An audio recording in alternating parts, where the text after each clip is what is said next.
This is Chapter 2, Section 4 notes. So now we're going to be solving equations that have variables on both sides.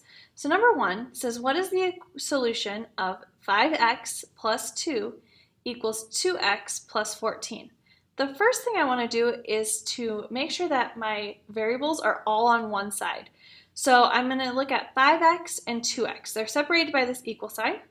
So to move them, I have to do the opposite, and I'm always going to probably take the smallest one. So I'm going to move this 2x. Because it's positive 2x, I'm going to subtract 2x from both sides. Now that'll cancel out the 2x here, and it'll combine these two. So 5x minus 2x will give me 3x plus 2 equals 14, because 14 is the only thing left over on that side of the equation. So now I'm going to subtract 2 from both sides. So I'll get 3x equals 12, and then divide by 3 to get x equals 4. So my solution to this problem is x equals 4. Example number 2 is an application problem. It says, you want to paint a piece of ceramic pottery at an art studio. The total cost of the piece of pottery plus the hourly studio fee. So the total cost is the cost of the piece of pottery plus an hourly studio fee. There are two studios to choose from. So there's Studio A and Studio B. So in Studio A, the pottery price is $10 and the studio fee is $8 per hour. So for Studio A, if I write that as an equation, it'll be A equals $10, the price of pottery, plus $8 per hour, or 8H. For Studio B, it is $16 an hour plus an additional $6 per hour, or 6H. Problem A says, after how many hours of painting are the total costs at both, or the total cost the same at both studios? So I'm going to take these expressions and I'm just going to set them equal to each other because that's what it means to be the same. So I will have 10 plus 8H equals 16 plus 6H. So I'm going to take the smaller of the two numbers that have the variables, so that's going to be the 6H, and I'll subtract them from both sides. So this will still give me 10. 8 minus 6 is 2H, and that equals 16. So I'm going to subtract 10 from both sides. So I'll have 2H equals 6, divide by 2, so I get H to equal 3. So that means after 3 hours, the cost will be the same at both of Studio A and Studio B.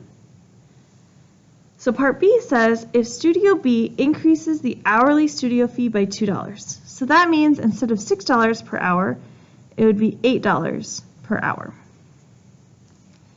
Does this affect your answer in part A? So what I'm going to do is I'm going to go back to the starting equation. 10 plus 8H, that's Studio A, equals 16 plus, instead of using 6 per hour for Studio B, I have to change it to 8. So it'll be 8H. So I still am going to subtract my H's. This time they're the same, so it doesn't matter which one I subtract.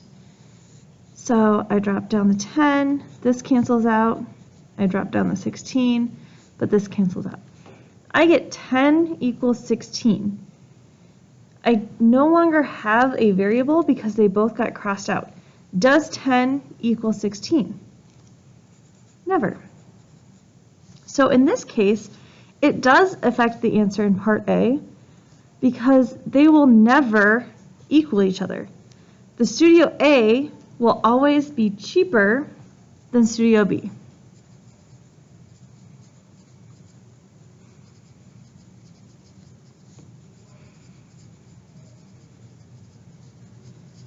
And that would be your answer. So Studio A will always be cheaper than Studio B. So now we're going to be solving equations that have grouping symbols. That just means parentheses, so that means we're going to have to distribute. So I have 2 and then parentheses 5x minus 1 equals 3 and then parentheses x plus 11. Now I'm sure you guys want to do exactly what I want to do, and that's distribute, and you're going to distribute on two sides of the equation. On this side you'll distribute the 2, So you'll get 10x minus 2 equals, on this side of the equation, you'll have 3x, because 3 times x, plus 33, 3 times 11. Now I want to make sure that my x's go to the same side. So I'm going to subtract, oops, I have this out of order.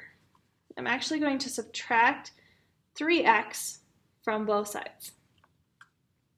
Okay, pardon me while I erase this. So when I do that, I'll get 7x minus 2 equals 33. Then I can add 2 to get 7x equals 35. Then my last step is to just divide by 7. And 35 divided by 7 will get me x equals 5. Okay, I ended up with the same answer. So number 4 is a little bit interesting. These are called identities or equations with no solutions. So if I try and solve this guy, so I have 10x equals 12 plus 2, and then parentheses 5x plus 6. I'm going to distribute just on this one side.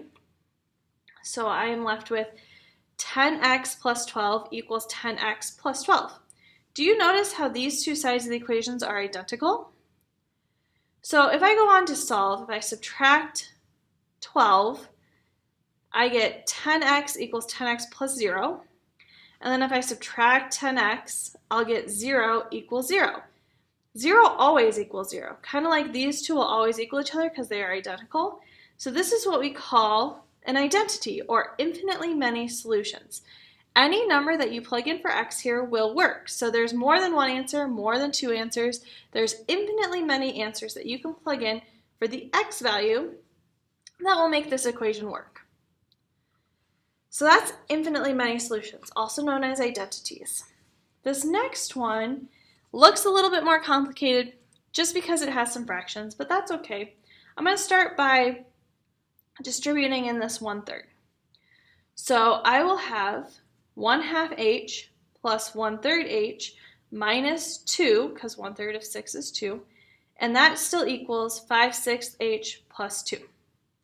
So on this side of the equation, I have to combine my like terms. I have h's here, so 1/2 h plus 1/3 h.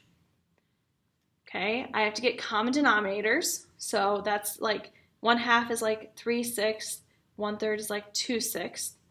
So I'll have a total of 5/6 h minus 2 equals 5/6 h plus 2. Now these two are a little bit different, so I'm going to add 2 to both sides. So I get 5/6 h equals 5/6 h plus 4. If I subtract 5/6 h from both sides, I'll actually have 0 equals 4. Does 0 ever equal 4? No. So this is no solution. There's no number that you can plug in for h that'll make it actually equal in this equation. So that's what we call a no solution.